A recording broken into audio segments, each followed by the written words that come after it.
Hey, what's up guys? This is Fang again ng server 1, no? GMT plus 8. So ayun nga regarding nga dun sa Senshi natin to, no? Kay Arin. Naging 4 star siya kahapon, no? So dun sa may mga Senshi, regarding tong topic na to about sa Senshi, no? So mga gusto mag 4 star. Hindi lang siya porkit naging 20 out of 20. Kasi di ba may requirements yan? May requirements sa book yan. Example, ganyan. Make sure tingnan nyo muna sa cultivate, no? Kung ano yung requirements niya para maging 4 star. Kasi baka mamaya mabigla kayo sa book.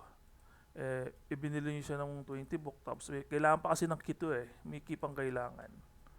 So pag hindi mo siya binilan ng key at hindi mo siya binilan ng star stone, na senshi stone, hindi mo pa rin siya magiging 4 star. So may stock lang yung character niya doon. So yung ano kasi yung key, nasa around 1,400 gold to 1,600. Depende lang naman din sa seller kung magkano niya ibinebenta. No? So ito naman is, mabili ko lang siya ng 1,400 dun sa aking kaguild para maging 4 star Zenshi. Ba't ko nga ba kinuha si Arin? For me kasi si Arin, goods naman siya talaga. Kasi bala ko kasi i-5 star to. Bala ko kasi red star to si Arin para maging Aaron Blessing. Bakit nga ba kailangan ko ng Aaron Blessing? Kasi meron siyang 10% attack, saka full resistance increase 10%. Saka meron pa siya move speed. Ay lang kaya naman ni Arin, no? Kaya ako siya kinuha din dahil nga syempre HP din yung dagdag niya.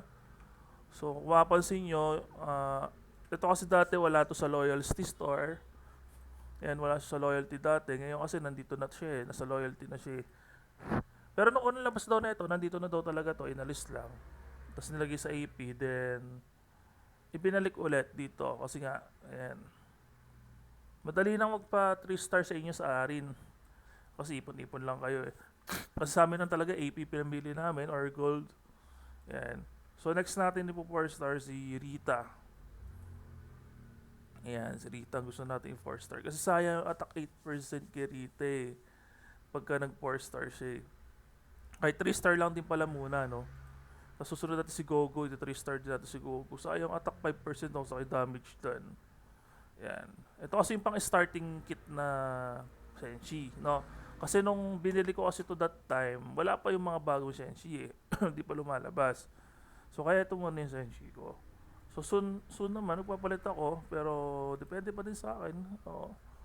Kasi mahirap kasi sobrang daming Senshi eh. Pero mahirap yung sobrang daming Senshi kasi lahat sila kailangan, obligado mo sila i-upgrade yung star nila, di ba? So, pero kung marami ka naman budget, puta, kahit ilang Senshi bilhin mo, kung ano yung trip mo, kung gusto mo ng critical type, attack type, speed, pwede mong bilhin. Di ba? Ayun nga pala, sa server namin ng rate ng gold ngayon is 1.4, no? Nag 1.4 tayo nakaraan, no? So palakpakan naman dyan. Tayo na. Tuwan-tuwa na naman yung mga RMT boys dyan. Tayo nang yan. Ayun nga men, kasi mga gustong sumali sa guild namin, PM lang ako. Or automatic sali kayo dito kasi naka-open naman tong recruitment namin. Naka-open naman to. So ang latest level natin dito is 54. So ako malapit na rin ang 54, counting kembot na lang, 54 na. So, ngayon nga kita kasi tayo dito sa server 1, GMT plus 8. Makikita nyo ako dito. Then, PM nyo ako, sali ko kayo. No, saka kasi meron na kasi kami, madali na kasi sa amin pag-party or sumama sa mga party. Lalo na kasi medyo kaya na namin yung mga dungeon. Except lang doon sa Dragon dungeon no, yung bago.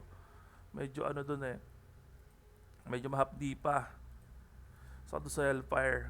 Gawa nga kasi ng aking, yung items ko kasi is, hindi pa siya naka-plus ano lahat eh, 50. Kung makapansin nyo, konti pa lang ng plus niya. Ayan. Plus 20, 47, ayan. Pero, continuous pa din tayo. Uy, naglag tayo doon ah. Yan. Para sa mga, ano, mapapansin nyo meron dito tao sa taas sa kanan mapa, no? Pag kinilik nyo kasi yan, pag ginawa nyo kasi green yan, is lalabas yung mga tao. Ako kasi hinahide ko yung hindi ko party para hindi masyado malag. Kasi itong games na to, kahit mataas yung specs ng PC mo or kahit mid-range yung, ano, yung specs, naglalag talaga siya eh. Makulit nga tong Astral na to eh. So ayun nga. So napaka-important pa rin talaga ng Astral Daily sa araw-araw kasi dito ka kasi ba-base ng stats, Oo, may stats kasi to eh. Makikita yung 168. HP ko 630.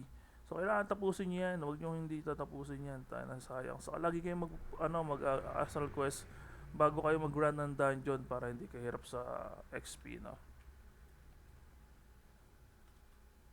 Ayan. Hanap na lang tayo ng isang cut. Siyam na lang kasi.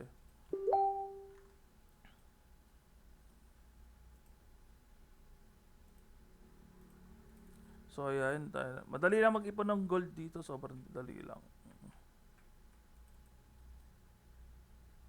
So ang topic natin ganito na lang. This is Pangagaya na Server 1, GMT plus 8. Kita-kits tayo dito sa game na to. Mas ang topic natin dito regarding sa Senshi, no? So pag-upgrade nyo ng mga Senshi nyo, kaya lang make sure na para sa character nyo talaga yon.